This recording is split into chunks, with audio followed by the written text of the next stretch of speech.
بسم اللہ الرحمن الرحیم۔ قرآن کریم میں حضرت یوسف علیہ السلام کے واقعے کو احسن القصص یعنی تمام قصوں میں سب سے اچھا قصہ بتلایا گیا ہے۔ آپ اللہ کے نبی حضرت یعقوب علیہ السلام کے سب سے چہیتے بیٹے تھے۔ آپ کے کل 11 بھائی تھے، جس میں سے ایک سگا بھائی اور باقی سبھی سوتیلے بھائی تھے۔ اللہ نے آپ کو خوابوں کی تعبیروں کا علم عطا فرمایا تھا۔ جب آپ چھوٹے تھے تو آپ نے ایک خواب دیکھا کہ 11 ستارے اور چاند اور سورج آپ کو سجدہ کر رہے ہیں، جسے آپ نے اپنے والد محترم کو بتلایا تو انہوں نے اس خواب کو بھائیوں کو بتلانے سے منع فرمایا۔ مگر جب یہ بات بھائیوں کو معلوم ہوئی اور جب انہوں نے دیکھا کہ یوسف علیہ السلام کو ان کے والد محترم سب سے زیادہ چاہتے ہیں، تو انہوں نے یوسف علیہ السلام کو مارنے کی غرض سے جنگل لے گئے اور ایک گہرے کنویں میں پھینک دیے، اور یوسف علیہ السلام کے سگے بھائی کو بھی ڈرایا کہ اگر انہوں نے والد کو بتلایا تو انہیں بھی مار دیں گے۔ ان بھائیوں نے یوسف علیہ السلام کے کرتے میں بکری کا خون لگا کر اپنے والد کو بتلایا کہ ایک بھیڑیے نے انہیں مار کر جنگل میں لے گیا۔ حضرت یعقوب اپنے بیٹے کے فریب اور مکر کو سمجھ گئے اور فرمایا، بڑا ہی چالاک بھیڑیا رہا ہوگا جس نے یوسف کو مار دیا اور کرتا بھی نہیں پھٹا، کہہ کر رونے لگے۔ بیٹے کے غم میں وہ اتنا روئے کہ ان کی آنکھوں کی بینائی یعنی روشنی بھی چلی گئی۔ یوسف علیہ السلام کو روز ان کے سوتیلے بھائی آ کر دیکھتے کہیں وہ کنویں سے باہر تو نہیں آ گئے، مگر اللہ نے آپ کو بچا لیا اور آپ اس کنویں میں 3 دنوں تک رہے۔ تبھی مصر کی طرف جانے والا ایک قافلہ ادھر سے گزرا۔ اس میں سے ایک شخص نے جب اس کنویں کو دیکھا تو ڈول ڈال کر پانی نکالنا چاہا، تو اس ڈول کی مدد سے آپ کنویں سے باہر آ گئے۔ آپ کے بھائیوں کو جب معلوم ہوا تو انہوں نے کہا کہ ہمارا بھاگا ہوا غلام ہے، اور پھر انہوں نے انہیں 20 درہم میں ان قافلے والوں کے پاس بیچ دیا۔ یوسف علیہ السلام مصر کے بازار میں لائے گئے جہاں غلاموں کو بیچا جاتا تھا۔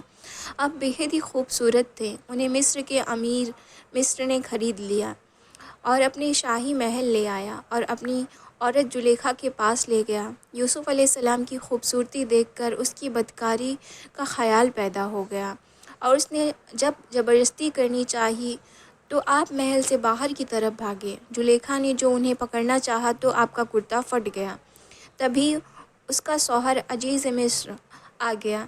تب اس بدکار عورت نے سارا الزام یوسف علیہ السلام پر ڈالتے ہوئے ان پر الزام لگا دیا۔ یوسف علیہ السلام نے کہا کہ کسی چھوٹے بچے کو لایا جائے، وہ بھی گواہی دے گا کہ گناہ گار کون ہے۔ لہٰذا ایک 4 سال کا بچہ جو اتفاق سے قریب ہی تھا لایا گیا۔ اس نے کہا اگر کرتا آگے سے پھٹا ہو تو پھر یوسف علیہ السلام گناہ گار ہوں گے، اور اگر پیچھے سے پھٹا ہو تو عورت گناہ گار ہوگی۔ امیر مصر سارا ماجرا سمجھ گیا کہ یوسف علیہ السلام گناہ گار نہیں ہے بلکہ زلیخا گناہ گار ہے۔ جب اس بات کی چرچا آپس میں ہونے لگی تو امیر مصر نے بیوی کو بچانے کی خاطر یوسف علیہ السلام کو کارگار میں بھجوا دیا۔ قید خانے میں اپنے قیدیوں کو جو خواب کی تعبیر بتلائی وہ سب سچ ہوتی۔ تبھی مصر کے بادشاہ نے ایک خواب دیکھا کہ 7 تندرست گایوں کو 7 دبلی گائیں کھا رہی ہیں، اور دھان کی 7 ہری بالیاں اور 7 سوکھی بالیاں ہیں۔ بادشاہ پریشان ہو گیا اور خواب کی تعبیر جاننی چاہی، مگر کوئی نہیں بتلا سکا۔ تو بادشاہ کے ایک ساقی نے جو کہ قید میں رہ چکا تھا، اس نے اس کی تعبیر جاننے قید خانے میں جانے کی اجازت مانگی اور پھر یوسف علیہ السلام سے مل کر بادشاہ کے اس خواب کی تعبیر جاننی چاہی۔ تو آپ نے بتلایا کہ راج میں 7 کھیتی سے جو اناج ہوگا اسے جمع کرو، کیونکہ اس کے بعد 7 سالوں تک سوکھا پڑے گا اور دھان نہیں ہو پائے گی، تب یہ جمع کی ہوئی دھان کام آئے گی، اس کے بعد پھر ہریالی ہوگی۔ بادشاہ کو جب اس قاصد نے یہ بات بتلائی تو بادشاہ نے انہیں قید خانے سے باہر لانے کا حکم دیا، مگر آپ نے جواب دیا کہ وہ تب تک قید خانے سے باہر نہیں آئیں گے جب تک ان کی بے گناہی سامنے نہیں آئے گی۔ تب بادشاہ نے ساری باتوں کی تصدیق کروائی تو زلیخا نے بھی اپنا جرم قبول کر لیا اور گواہی دی کہ یوسف علیہ السلام بے قصور ہیں۔ تب بادشاہ نے انہیں قید خانے سے بلوایا اور ان سے اتنا زیادہ خوش ہوا کہ اس نے آپ سے کہا کہ آپ جو چاہیں وہ عہدہ لیں مگر اسی محل میں رہیں۔ تب آپ نے بادشاہ کے خزانے سے تقسیم کیے جانے والے غلے کا انتظام سنبھال لیا، اور پھر بادشاہ نے حکومت اور اس کے سارے انتظامات ہی ان کے حوالے کر دی۔ ان کے خواب کے مطابق ہی 7 سالوں کی ہریالی کے بعد 7 سال سوکھا پڑا۔ اناج کی فروخت کرنے لوگ دور دور سے آتے۔ اسی دوران ایک روز یوسف علیہ السلام کے بھائی بھی بادشاہ کے دربار میں غلہ لینے اپنے بھائی کو دیکھتے ہی یوسف علیہ السلام نے انہیں پہچان لیا، مگر بھائی نے انہیں نہیں پہچان سکے۔ یوسف علیہ السلام نے انہیں غلہ دے کر ودا کیا اور کہا اگلی بار اپنے بھائی کو لے کر نہیں آئے تو غلہ نہیں ملے گا۔ آپ نے جاتے سمے ان کی بوریوں میں نقد بھی رکھوا دیے۔